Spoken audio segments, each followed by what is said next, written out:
Perfeito. Mas a nossa conversa hoje é para você falar sobre o futuro político da cidade. Ah, legal. E o que você traz aí pra gente? Bom, primeiro acho que a gente tem que começar com a nossa história, né? Que é esse momento aí que a gente estava em off aqui batendo esse papo e falar um pouquinho sobre quem é o Toninho Salgado, né? Então isso que é bacana. O Toninho Salgado nasceu no Hospital Santo Amaro, sou filho de pais, meu pai, minha mãe, tudo da Vila Júlia, tudo também aqui do Guarujá. Meus avós paternos, né, são aqui da cidade do Guarujá. Meus avós maternos, minha avó Maria veio de Minas Gerais, mas pequena também, né, junto com o meu avô, que era da Bahia, e todos se instalaram ali no primeiro momento na praia de Pernambuco e depois vieram aqui para a Praia da Enseada, na Vila Júlia. E meus avós paternos, no canto da Enseada, minha avó Tina, meu avô Antônio ali também da própria Vila Júlia, e aí acabaram todos também morando, comprando terrenos ali na Vila Júlia, onde até hoje, né, minha tia mora lá, tem casa, enfim. Então é uma história que a gente começa aqui na cidade, né? Então, como eu estava falando para você, nós temos esse pertencimento, né? Eu sou um pouco bairrista, né? Bairrista em relação à cidade. Então eu amo a minha cidade, né?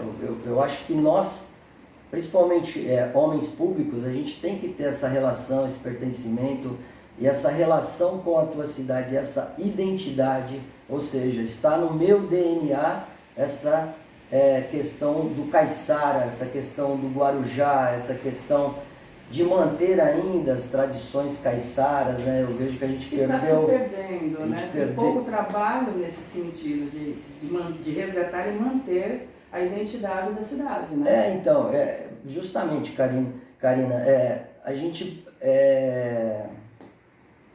perde essas referências porque às vezes você não tem políticas públicas, principalmente na área da cultura, para que a gente possa resgatar, né, esses valores. E um povo sem história não consegue construir um futuro. Não consegue construir um futuro. Você só aprende com o passado, né? Então, para que a gente possa corrigir os erros do passado, por isso a importância da história. Por isso que eu falo que é uma disciplina importante também, né, no currículo dos alunos, aí, principalmente do ensino fundamental. Por quê? Porque você precisa saber da tua história para que você construa um futuro melhor. E a gente perde muito isso quando você não tem na tua cidade, principalmente esses valores. Então eu acho que a gente tem que ter esse pensamento enquanto homens públicos, homens, mulheres, enfim, para que a gente possa realmente acertar mais no futuro. E aí é onde entrou o despertar aí da questão política, né? Você sabe que meu tio foi vereador aí durante 22 anos aqui na cidade, o Gilson, e eu comecei ali enquanto muito novo, né, com 15 anos de idade, ainda nem existia assessoria na Câmara Municipal. Eu comecei a trabalhar com ele, né? Aquela questão de, já está com 15 anos, precisa começar a fazer alguma coisa, precisa...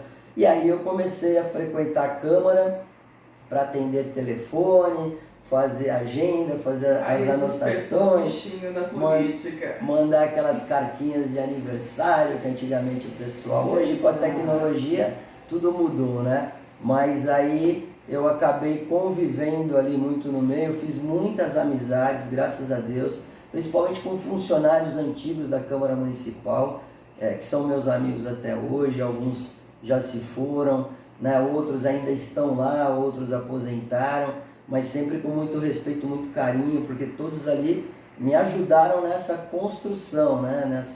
nessa questão ali de entender um pouquinho mais o que é política, né? Os bastidores e principalmente ali a parte administrativa da Câmara Municipal. Então isso foi muito importante também e acabou me despertando, né? como a gente brinca, né? Acabou aquele mosquitinho da política te picando e aí entrou na tua corrente sanguínea e hoje a gente gosta, eu gosto de verdade, não é estar por estar, né? Estar vereador, eu sempre falo isso. Eu não sou vereador, eu estou vereador. Eu sou professor. Quantas legislaturas, quantos mandatos? Estou na minha 3ª legislatura, né? Então, assim, eu sempre falo, estou vereador, porque eu sou professor, sou formado, sou efetivo da rede estadual de ensino, e aí a gente tem toda essa questão e esse pensamento que eu deixo muito bem claro, porque a política ela é passageira, porém você tem que fazer um bom trabalho. A minha primeira eleição, Karina, eu tive 2019 votos. Na primeira eleição não, desculpa. A minha primeira eleição foi em 2008 e foi bem difícil. Você deixar o teu nome à disposição para você ser candidato, você sabe que é muito difícil. Todo mundo fala, não, eu sou candidato, sou... Mas é complicado, porque... Vereador, a competição é muito maior, né? Exatamente. Quando abre uma eleição para vereador, já começam ali as pessoas quererem ser candidatos, e aí você inicia lá com 400, 500 candidatos, depois vai afunilando, mas você tem uma média aí de geralmente uns 350, 300 candidatos, né, a vereador. Então, você vai pedir um voto, aquele teu amigo que você está pedindo um voto, ele fala, poxa, meu primo é candidato. Exatamente. Caramba, meu vizinho é candidato. Meu amigo de infância, gosto muito de você. Então é muita competição no bom sentido, né? Sim, lógico, saudável. Quando você faz uma política limpa, uma política com ética, né? Muita gente fala que o político não tem ética, mas tem sim. Tem, a gente não pode desacreditar disso. E nunca generalizar também, exato. Porque, por exemplo, você, né, tem que ter ali a tua ética, você tem que ter o teu discernimento para que você faça uma política diferente. E tudo é política, né? Exatamente. Não resolve nada sem política. Então, justamente, é aquilo, eu volto na história, né? Quando você vê aqueles maus políticos que fizeram lá atrás, isso sirva de exemplo para nós que queremos uma política diferente, queremos uma política para que a gente possa realmente fazer a diferença na população, no teu munícipe, no nosso dia a dia, no desenvolvimento da cidade. Porque assim, eu sempre tenho falado isso. Qual que é a missão do político? A missão do político é melhorar a vida das pessoas, trabalhar para melhorar a vida das pessoas. Essa é a função. Como? Através de políticas públicas sérias, através de uma boa gestão, através de conversar com a sociedade e entender o que o teu município, o teu bairro precisa dentro do teu município para que você possa... E esse teu tempo na política já te deu essa visão, esse norte, né? Tem me dado, né, essa maturidade e esse norte realmente. Então, você está sempre acompanhando as sessões lá na Câmara, eu sempre procuro, né, me manter ali com seriedade dentro do plenário. É um momento que eu tenho que entender o que está sendo discutido, é um momento que eu tenho que ir preparado para uma sessão, para que a gente possa ler os projetos, né, que vêm do Executivo, os projetos que são de outros vereadores também, para que a gente possa ter o discernimento e votar com tranquilidade. Eu acho que essa é a minha obrigação. Acho que a população, quando elege um vereador para representá-la, ela espera o mínimo, né, desse vereador, que ele possa ter esse discernimento e votar ali com tranquilidade. Porque nós, vereadores, nada mais somos do que a voz da sociedade, da população ali no plenário, nas nossas atitudes. Nichos e diferentes, né, locais da cidade e necessidades. Sim, importante. E a democracia é tão incrível, tão bacana, que você vê essa diversidade ali na Câmara, de vereadores e cada um da sua maneira, mas procurando sempre trabalhar em prol da população. Então eu procuro sempre seguir essa linha, e essa minha primeira eleição lá em 2008, eu tive 1.213 votos, Foi legal porque foi uma experiência bacana, que às vezes você imagina uma outra coisa, né? Agora quando você coloca lá o teu rostinho lá na urna para estar à disposição, te dá uma sensação, uma ansiedade, né? E a responsabilidade, né? E a responsabilidade. Então, esses 1.213 votos me credenciaram para que em 2012 eu fosse candidato novamente. E aí eu consegui, graças a Deus, me eleger naquela oportunidade, com 2.019 votos, onde muita gente não acreditava que nós fôssemos chegar, porque eu estava num partido muito forte, que foi o PDT naquela época, né? E a gente saiu ali com outros candidatos, tinha 3 vereadores com... Fizeram bastante cadeira também. Fizemos 3 na época, né? O MDB e o PDT, né? Os 2 maiores. Isso, à época eram esses partidos os maiores, depois vinha o DEM ali também, sim, bem forte, vinha alguns outros partidos. Mas assim, ninguém acreditava porque já tinha 3 vereadores com mandato, continuaram no PDT, e eu entrei naquela sigla, naquele partido para concorrer. E aí foi uma grata surpresa que eu consegui ainda chegar na frente de um vereador que tinha mandato e onde ninguém acreditava, mas graças a Deus a gente conseguiu êxito. Aí é um desafio maior, porque é você vir para uma reeleição. Então eu peguei aquele último mandato da Antonieta, né, que ela foi reeleita, e foi um desafio, mas esse desafio foi muito interessante, porque já no segundo biênio daquele mandato que se iniciou em 2013, eu passei a compor a primeira secretaria da Câmara e a Comissão de Fiscalização e Controle. E aí eu consegui, daí eu fui eleito ali para essa comissão, são 5 vereadores eleitos, e dentro da comissão a gente elege o presidente, o relator e os membros da comissão, e eu fui eleito o presidente daquela comissão. E me ensinou muito, porque a Comissão de Fiscalização e Controle é a comissão mais importante que tem na Câmara, onde você ali recebe todas as denúncias e você tem o poder não só de convidar uma pessoa para que você possa esclarecer os fatos, como de convocar, né? Então, se de repente o prefeito ou algum secretário não queira vir, você tem o poder de convocação.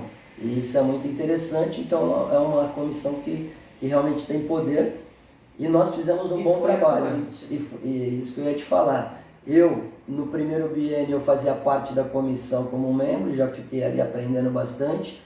E aí no segundo biênio eu já continuei na comissão, né? Fui eleito novamente, só que como presidente. Então, e a gente continuou aquele mesmo trabalho do primeiro biênio, onde nós trouxemos vários temas, né, à tona, e foi muito assim gratificante em relação ao que eu aprendi enquanto legislativo.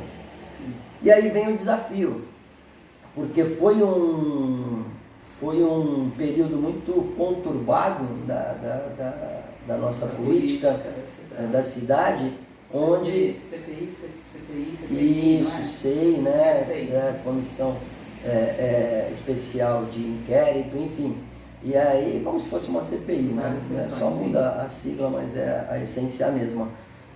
E aí a gente conseguiu ali fazer um trabalho excelente, e quando vem a reeleição, e aí vem o ponto de interrogação. E agora? Será que eu fiz um bom trabalho? Porque quem vai responder é a população. As urnas. São as urnas, né? É a população, é a pessoa com a urna ali, né? Ali. Exatamente. E aí, graças a Deus, eu tive quase 50% a mais de votos. Eu já pulei para quase 3.000 votos naquela oportunidade em 2016, né? E a gente continuou o trabalho, foi bem legal, eu fui o 4º mais votado da cidade à época. Eu entrei também, nós fizemos ali, ainda podia, foi a última que pôde coligar, né? Os partidos poderiam, na proporcional, que a gente chama, majoritária é o prefeito e proporcional são os vereadores, e aí nós fizemos uma coligação na proporcional ali com 6 partidos. E aí você é louco, você não vai chegar, é muita gente. É a época, né, tinha o presidente da Câmara que estava no DEM, junto com outro vereador do DEM, aí coligou também com um vereador que tinha sido oposição àquele governo que foi assim, todo mundo pensou que ia arrebentar, né? Foi muito bem votado, foi reeleito também. Outros vereadores que estavam, não, mas aí não, e ficou, não. Nós precisamos ter votos. Se nós tivermos votos e o nosso trabalho foi bem feito, a gente vai levar isso agora para a campanha. E graças a Deus, dentro da coligação, eu fui o primeiro daquela coligação, né? Surpreendi muita gente e também foi muito gratificante. E a terceira agora que eu estou, em 2017, 2020, 2020, né? 2017 foi a minha reeleição, e aí mais uma vez em 2020, aí com pandemia, com uma série de coisas aí na cidade. Você sabe que tem um desgaste natural, né? Infelizmente é assim que funciona, né, a política, porém nós conseguimos ser reeleito. Então, quer dizer, você ganhar 3 eleições para vereador seguidas é muito difícil. Eu tiro o chapéu para o vereador que ganha uma eleição, que ele vai... É muito difícil. E são, até então, eram 17 cadeiras. E você concorrer aí com mais de 300 pessoas para ser escolhido dentre os 17, principalmente por uma reeleição e uma reeleição novamente. E numa cidade que a gente tem muito contato com os candidatos, né? Não é uma coisa que todo mundo conhece todo mundo. É difícil. Não é uma cidade de São Paulo, né? Que 12 milhões, não sei, salvo engano, de pessoas, enfim, uma loucura. Então a gente, essa foi um pouco do meu resumo, né? Da minha trajetória. Então nós estamos aí sempre levantando a bandeira da educação como professor, a bandeira também do esporte. Eu entendo que o esporte é uma ferramenta muito importante na educação, né? Porque o esporte é disciplina, o esporte você consegue trazer ali o jovem, a criança, o adolescente para você e também aplicar valores para a vida, né? O esporte te dá muito. Nunca teve tão necessário o esporte na infância, na educação. Como hoje. Então é muito importante. Então a gente tem esse viés realmente. Eu entendo que para mim só a educação consegue transformar vidas, só a educação.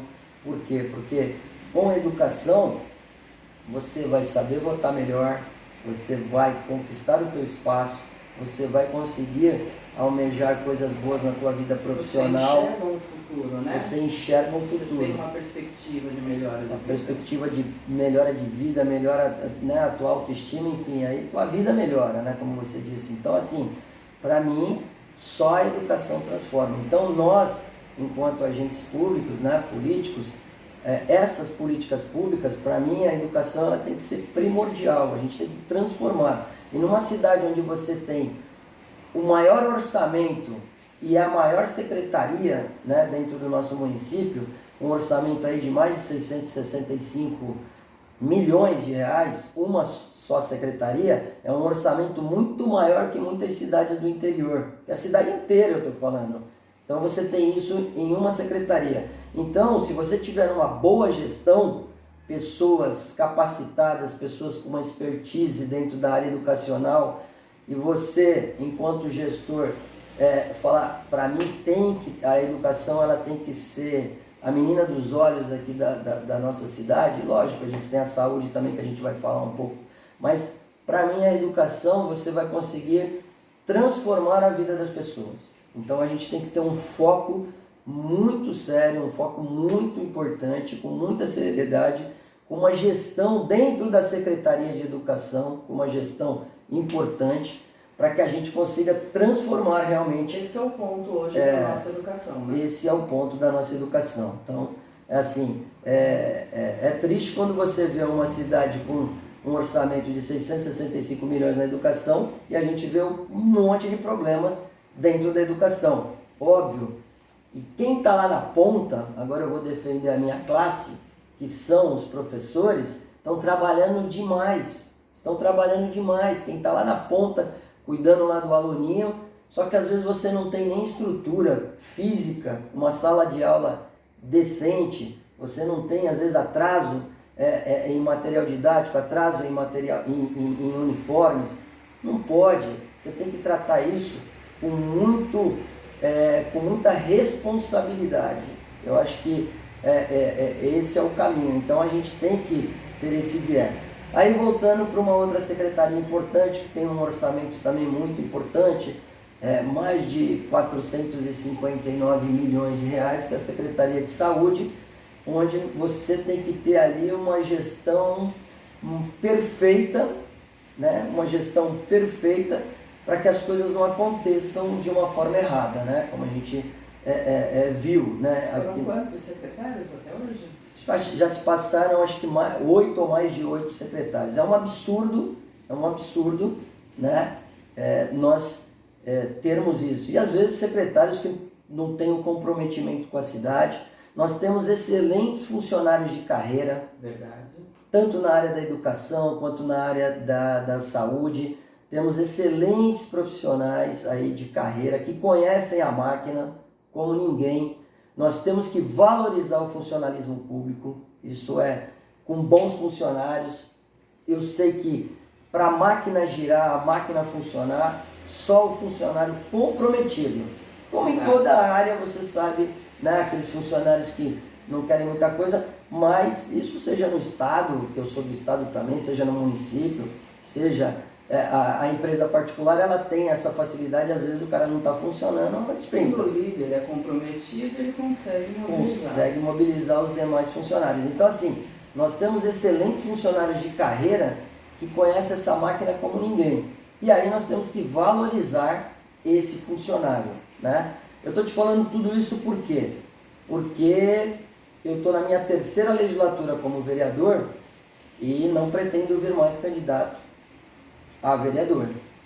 Então vou procurar outros voos, né, para que a gente possa realmente tentar o executivo. Então eu me sinto hoje preparado. Se você tiver uma boa equipe também, com pessoas que tenham conhecimento de cada secretaria, não é por amizade que você vai montar as suas pastas, porque o secretário, eles são os teus olhos. Você não consegue estar em todos os lugares ao mesmo tempo.